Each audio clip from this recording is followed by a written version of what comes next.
우리 주식시장이나 우리나라 부동산을 보시는 분들이 이런 글로벌 금리를 보는 이유는 결국 한국 자산시장에 그렇죠.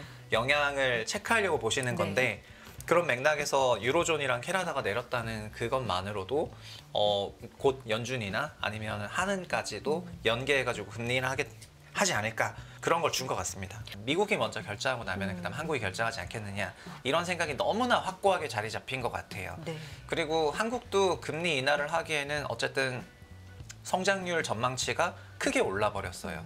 그러면은 그런 명분이 좀 사라졌기 때문에 당장 인하할 그럴 가능성은 조금 낮아 보입니다. 커넥티드 그라운드, 줄여서 커그라고 하는데요. 최상욱 대표님 오랜만에 나오셨네요. 안녕하십니까? 예, 안녕하세요. 안녕하세요. 최상욱입니다. 네.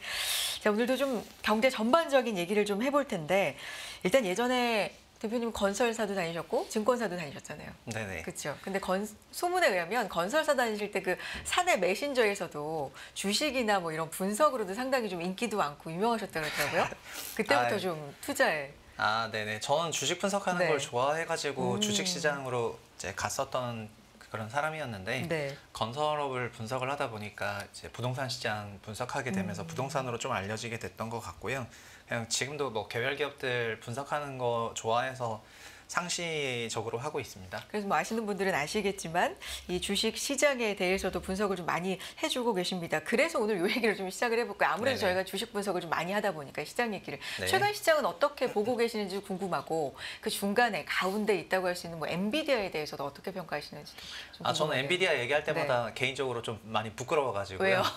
왜냐하면은 엔비디아 같은 그런 기업들, 그러니까 매출이 B2B하고 B2C로 같이 생기는 기업이잖아요. 그래픽 카드도 팔고 그리고 AI 서버용 그 칩을 파는 그런 회사가 되겠는데 이런 B2C 기업 같은 경우에는 그 발주처가 크고 2017년에 삼성전자가 서버용 D램을 엄청나게 팔면서 그 D램 랠리가 나왔을 때 그게 2018년에 꺾였었고요. 그때 꺾였을 때 어떻게 꺾였냐면은 빅 바이어들이 그 구매 전략이 좀 다양해지다 보니까 그 위력을 발휘하면서 좀 주가가 꺾였던 적이 있거든요. 그래서 작년에 엔비디아 붐이 나왔을 때 그때는 엔비디아에 대해서 굉장히 좋은 의견이었었는데 근데 중간에 주가가 이제 막 계속 올라가기 시작을 하니까 좀 보수적인 생각을 했었지만 이제 거의 3트릴리언 달러 찍는 거 보고 그냥 모든 것을 내려놓고 엔비디아 정말 대단하다 이렇게 말씀드리고 싶고요.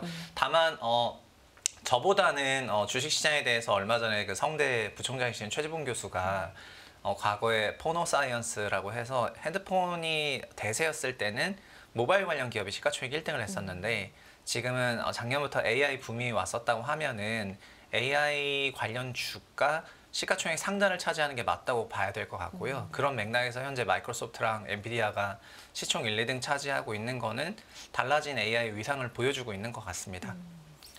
그렇다면 여기에 우리나라 이 투자자분들은 좀 발맞춰서 잘 자산 분배를 좀 하고 계신지 그리고 앞으로도 어떤 변화가 좀 필요한지 제시를 좀 해주신다면 어떤 게 필요할까요? 저 개인적으로는 어쨌든 그 엔비디아 AI 사이클에는 하이닉스가 잘 올라탔기 때문에 하이닉스랑 하이닉스 벤더들이 잘 올라타서 관련된 기업들 주가 성과가 좋았던 게 올해 주시장의 큰 특징이었던 것 같고요. 다만 삼성전자로 위시되는 기업들은 아직 완전히 그 수혜를 누리고 있지 못하기 때문에 그리고 기업 시총 차이도 이젠 정말 커졌거든요. 3T까지 올라갔다는 거는 과거에는 상상할 수도 없는 그런 수준이었는데 지금 우리나라 GDP가 2,400조인데 시총이 1개 기업이 그걸 완전 넘어버리고 그리고 MS, 엔비디아, 애플을 더하면 중국 시총도 넘어버리거든요. 그래서 이렇게 개별 기업들의 그 사이즈가 특정 국가들을 이제 완전히 넘어서는 그런 시대에 산다는 거가 이제 어떤 생각인지 좀 해봐야 될 것 같고요. 다만 우리나라는 주식시장 시가총액이 제가 일하던 14년 전이나 지금이나 큰 차이가 안 나서 그래서 개인적으로는 이런 혁신에 제대로 올라타지 못해서 개인적으로 좀 아깝고요. 그리고 저는 부동산을 좀 보다 보니까 느끼는 건데 우리나라 부동산 시총은 굉장히 큰 편이에요. 6,400조 정도 22년 말 기준으로 되니까 그게 어쨌든 이제 4.5T 정도 될 것 같은데 근데 이런 우리나라 부동산 시가총액도 곧 역전해 버릴 수 있다는 그런 생각을 하고 유형 자산보다는 이런 혁신이랑 성장 쪽에 투자를 하는 나라에서 확실히 자산 가격이나 자산 시장 분위기가 다르다는 게 개인적으로 많이 부러운 부분입니다. 부럽다는 얘기를 모시는 이 전문가님들마다 많이 하시고요. 저도 네. 많이 하게 되고요. 최근에 시장 분위기가 좀 그런 것 같습니다. 또 하나의 이슈가 캐나다도 금리 인하를 단행을 했고 네. ECB도 예상대로 금리 인하를 했습니다. 이제 주요국들도 이제 피벗 흐름에 올라타는 건데 전반적으로 어떻게 보고 계세요? 네, 제가 성명서를 두 개를 네. 다 찾아봤는데 찾아보면서도 좀 그런 생각을 했거든요. 이제 캐나다 은행 그 상명서까지 찾아봐야 되는 굉장히 어려운 세상이 됐구나 이런 생각이 그러니까요. 들었는데 일단 ECB 성명서는 4.5에서 4.25로 낮추는 거였는데요. 다만 낮추고 나서 9개월 동안 또 지켜보겠다고 했기 때문에 제가 느꼈을 때는 어쨌든 앞으로 9개월 동안은 또 인하가 또 없다는 것처럼 느껴지니까 이게 낮추긴 했지만 조금 다소 매파적이라는 인상을 받았습니다. 근데 캐나다 성명서 같은 경우에는 성명서가 너무 즐겁게 써여져 있더라고요. 즐겁게? 네, 아마도 네. 그래서 성명서 발표하시는 쪽에서도 이제 신나서 발표하는 게 많이 느껴졌는데 기본적으로 작년 12월에 캐나다 PCE가 3.4였는데 지금 4월 기준으로 2.7까지 내렸고요. CPI 기준으로요. 그리고 PCE도 3개월 평균으로 보면은 2%대까지 내렸기 때문에 캐나다는 금리 인하를 할 명분이 있었던 것 같아요. 그래서 이번에 5에서 4.75로 25bp 내리고 그리고 매달 좀 지켜보겠다고 했기 때문에 추세적으로 더 내릴 수 있다는 그런 인상을 많이 줬거든요. 그러면서 소비는 여전히 좀 견조하다는 그런 부분을 곁들였기 때문에 이게 완전히 나쁘다 저조하다 이런 느낌보다는 그래서 유로존 금리 인하의 경우에는 다소 매파적이라는 그런 느낌을 좀 받았기 때문에 실제 유로달러 환율도 큰 뭐가 없었던 네. 것 같고요. 캐나다 같은 경우에는 어쨌든 북미 경제권이라고 할 수가 있는데 어떻게 보면은 미국의 프락시로도 생각을 할 수가 있잖아요. 그래서 실제로 미국 역시 약간 캐나다 같은 그런 스텝을 밟아가지 않겠나라는 기대감을 주는 것 같아요. 그래서 지금 따지고 보면 현재 기준으로 달러가 더 세야 되는 것 같지만 결국 미국도 금리 인하 하지 않겠냐 이런 기대감을 시장에 강하게 심어준 것 같습니다. 그럼에도 미국 같은 경우는 계속해서 우리가 2%대 물가 이거를 강조를 어떤 경우에도 이건 네. 달성을 해야 우린 인하하겠다라는 이 강조사항을 워낙 많이 받잖아요. 네네 그렇죠. 여기에 대한 의미도 좀 다시 생각해봐야 되지 않을까 싶긴 한데요. 사실은 그 네. 2% 물가 기준은 2% 물가를 넘기 전에는 그러니까 2020년 이전에는 2% 물가 한 번 넘었다고 해서 금리 올리지 않을 거다 이렇게 얘기하면서 고압적으로 물가가 계속해서 높은 레벨이 될 때까지 끌고 가겠다는 그런 생각이 있었어요. 그러니까 미국이 2012년에 2% 물가 목표제 도입하고 2020년 코로나 때 평균 2% 물가 목표제라고 해서 시메트릭 2% 물가 목표제를 도입할 때 그런 생각을 했었는데 미국에서는 현재 2% 물가 목표에 대한 그 이후 과정에서는 22년 7, 8월에 PCE가 이제 치솟기 시작을 하고 미국도 PCE가 6.8까지 올라갔었다가 이제 내려왔잖아요. CPI는 뭐 말할 것도 없고.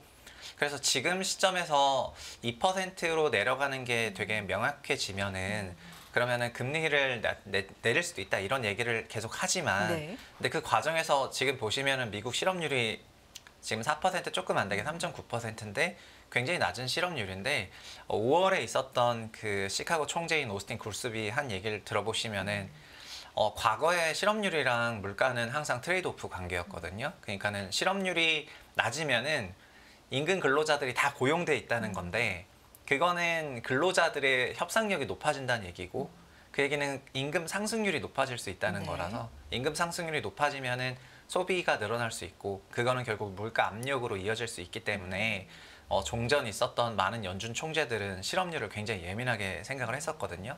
근데 지금은 소위 자연 실업률이라고 생각되는 4.4% 이하 실업률이 유지되는 가운데 물가도 만약에 내려올 수 있다는 그런 생각에 조금 한 1년 정도 끌고 왔었던 것 같고요. 다만 지금은 오스틴 글스비의 5월의 그 고백은 이게 물가가 진짜 제대로 내려오려면은 실업률이 다시 좀 올라가야 되는 게 아닐까. 다시 네. 과거의 그 트레이드 오프 관계로 가야 되는 게 아니냐. 이런 생각을 하는 것 같습니다. 그래서 연준에서는 어쨌든 PCE가 내려오고 네. 이번 4월에도 보면은 전년비 2.7이고 월간 0.3이었는데 그런 걸 내려온 걸 보면서 좀 환영하고 있긴 하지만은 아직 확신을 갖기에는 좀 이른 그런 시점이다 보니까 뭐 6월 FOMC부터 금리 인하하기에는 좀 너무 이른 것 같고요.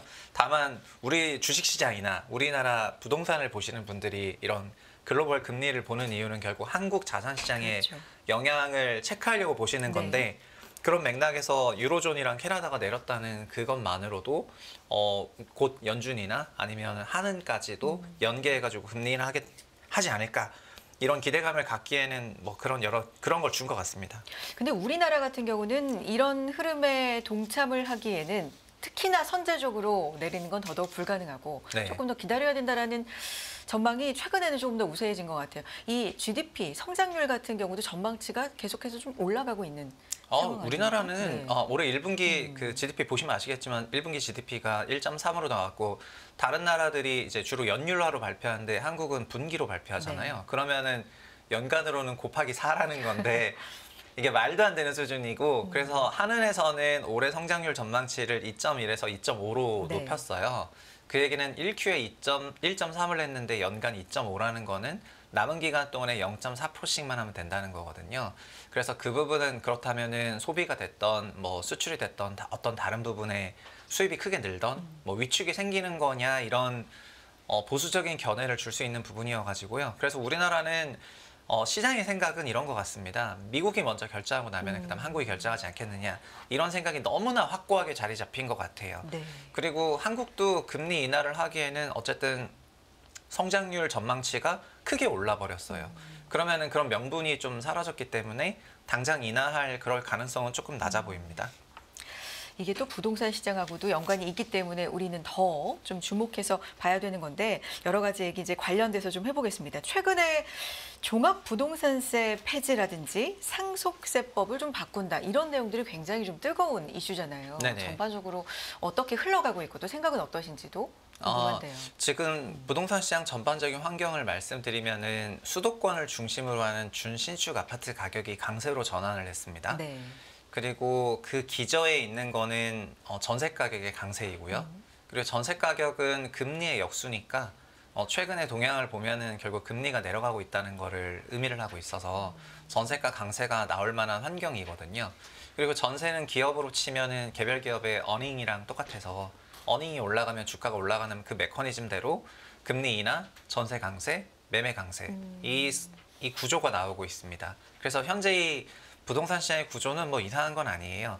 그런데 그런 주택 가격이 과열 국면되면은 보통은 그거를 좀 냉각시키기 위한 여러 가지 정책들이 나와주는 것이 시장의 수순인데 현 22대 국회가 여소야대로 시작을 하고 그게 예상되는 5월에 이제 민주당 원내대표가 종부세 1세대 1주택자 면제 발언을 하고 그 이후 5월 26일 날에는 또 민주당 최고위원이 종부세 폐지 발언을 하고 하면서 지금 시장에서는 그러면 22대 국회 민주당도 부동산에 대해서는 조세를 강하게 안 가져가겠구나라는 그런 안도감을 주게 된 것 같아요. 네. 그래서 그런 매크로 환경 속에서 그런 안도감도 생기다 보니까 자연스럽게 안도 랠리가 나오게 되는 건데 그래서 저는 지금이 그 안도 랠리가 나오는 그 초입인 것 같고요. 그리고 매크로도 저희가 앞전에 논의를 했지만 시기의 문제일 뿐 결국 한국도 연준도 금리 인하 레이스에 동참할 네. 거라는 생각을 하고 있으니까 아마도 미국 대선이 있기 전까지 한 5개월 남았는데 네. 5개월 동안 좀 안도 랠리가 있을 것 같거든요. 그래서 지금 시점에서 그 종부세 발언이라든가 이런 것들은 좀 저 개인적으로는 네. 너무 성급하게 나왔다는 생각을 개인적으로 좀 하고 있습니다. 왜냐하면은 시장이 불타오를 때 그런 발언을 하면은 기름을 붓는 거여가지고 좀 다소 안타깝고 네. 근데 전반적인 발언은 현 야당 역시 부동산 세제에 대해서는 좀 완화적으로 가져갈 생각인 것 같고 그리고 상속세조차도 요즘에 다시 상속세를 유산세가 아니라 유산취득세로 이제 변경하겠다 이런 얘기를 하는 걸 보니까 재산 과세에 대해서는 전반적으로 완화 기조를 가져가려고 하는 것 같고요. 이거는 부동산 가격에는 확실히 그 부양 요소로 작동을 할 것 같습니다. 이 최근에 나온 자료 한국부동산원의 주간 아파트 가격 동향을 보면 서울 아파트값 오름세는 일단 좀 지속이 됐고요. 네. 경기도 매매가도 반년 만에 지금 상승 전환을 했는데 이게 약간 네. 퍼져간다고도 해석을 할 수 있을까요? 아니면 좀 섣부릅니까? 저는 지금 시장 보는 관점이 그러니까 지역적으로는 서울, 경기도 이렇게 보실 수가 있지만 네. 그 안에서도 보면은 준신축 이상 아파트들은 가격이 상당히 강세인데 구축 아파트나 재건축 아파트들은 가격이 여전히 그 거의 움직임이 없거든요. 네. 그거를 지금 우리나라가 아마도 22년, 23년에 한국을 제일 지배적으로 덮었던 아이디어는 초저출산이었는데요. 네.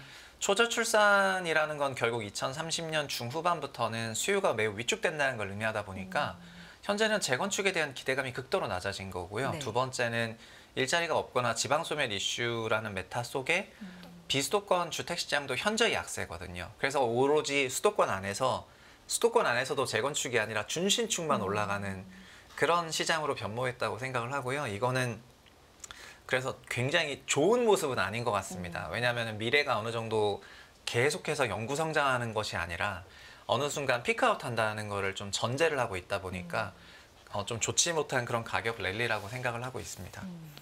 그러니까 서울과 뭐 경기도나 요 안에서도 굉장히 준신축이 차별화가 상당. 네네네. 이루어지고 있고 그 밑바탕에는 네, 초저출산. 초저출산으로 인해서 우리 성장률이 언젠가 꺾이겠다라는 그런 불안이 자리 잡고 있습니다. 그러니까 정부가 재건축 관련해서 엄청나게 푸시를 하고 정책들을 많이 내고 있음에도 불구하고 재건축 아파트들이나 노후 아파트들로 가면 갈수록 시세 변화가 거의 없거든요. 네. 그래서 사실 사람들 마음속에 있는 그 피크아웃 될 수 있다는 그런 불안을 벗겨내거나 하는 이런 정책적인 큰 드라이브 전환이 있어야지 될 것 같습니다.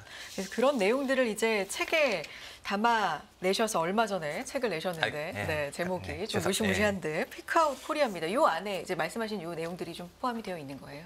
네, 현재는 이제 초저출산이 시장을 덮어서요. 이게 16년부터 21년까지 우리나라 부동산 강세장일 때 그때는 한국이 뭐 GDP 정점 찍고 내려간다 이런 생각 하시는 분 많지 않았어요. 그냥 지방에 있는 대도시들도 주택시장 강세면은 같이 강세장이었거든요. 근데 현재는 비수도권 광역시에 있는 주택들을 처분하면서까지 수도권 준신축으로 외지에서 매매를 하는 흐름이 너무 늘어났어요.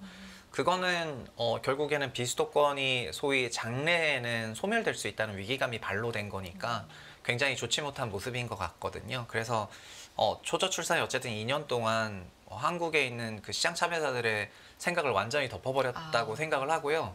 그래서 그거가 여러 가지로 지금 문제가 좀 나오고 있는 흐름인 것 같습니다. 그래서 지금 주택 가격도 그냥 수도권에 있는 준신축 상승세니까 강세로 돌아섰다 이런 게 아니라 어떻게 보면은 피난하는 것처럼 느껴지거든요. 제가 봤을 때는 결국 내 원화 자산을 어디로 옮겨야 될까라는 그런 시장의 고민들이 네, 그게 막 비수도권에서 수도권으로 오고 그 안에서 준신축으로 가고 이런 모습인 것 같아가지고 제가 봤을 때는 좀 불안불안하게 바라보고 있는 게 존재하죠. 근데 현상은 이제 불안하다. 네. 이게 결코 좋지는 않은 상황이다. 피난이다. 뭐 이런 네. 표현을 써주는데 그 안에서도 그렇다면 이 시기에 맞는 전략이라는 건 있을 수 있으니까 또 희망이라는 게 있을 수 있으니까. 아니요. 어떤 걸 지금 제시해 그 주실까요? 희망은 제가 생각할 때는 이제 정책하시는 분들이 주셔야 될 것 같고요. 다만 시장의 그 피난은 어떤 형태로 나타나고 있냐면은 그러니까 부동산은 수도권에 있는 준신축으로 자산 피난이 일어나고 있는 것 같고요.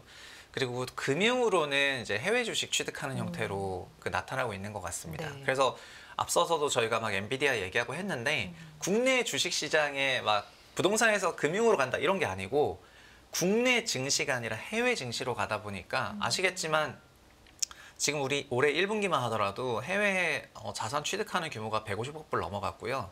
개인 기준으로는 월에 30억 불 이상의 순 주식 유출이 있습니다. 지난 4월 무역수지 흑자가 반도체가 너무 좋아가지고 50억 불 플러스 났거든요. 근데 이제 제가 생각할 때 좀 있으면은 개인들의 주식 순유출이 그거 넘어갑니다. 그러면은 우리나라 원화 환율이 아마 상당히 한 상승 압력을 많이 받을 거예요. 그 얘기는 우리나라 원화 자산을 엑시트하고 외화 자산을 취득하는 것이 그게 자산을 지키는 거다라는 생각이 이미 한국인들 사이에서 생겼다는 거기 때문에 이거가 결국 22년, 23년에 있었던 초저출산이 시장 참여자들을 덮쳤다고 생각하는 거거든요. 네. 그래서 여러 정책이나 이런 정치 내시는 분들은 그렇지 않아도 현재 가만히 냅두면은 원화 자산이 해외로 나갈 만한 그런 인센티브가 작동하기 때문에 그런 것들을 막고 원화 자산에 대한 그런 이제 매력을 높이는 여러 가지 정책들, 특히 증시에 있어서 그런 거 이제 써주셔야지 될 것 같습니다. 피난처로 이제 생각하고 있는 게 부동산에서는 준신축, 증시에서는 해외 주식. 맞습니다. 이게 최근에 나타난 어떤 현상을 좀 요약하는 것 같다라는 생각이 드네요. 여기까지 함께하겠습니다. 커넥티드 그라운드 차상욱 대표와 함께했습니다. 오늘 말씀 고맙습니다. 네, 감사합니다.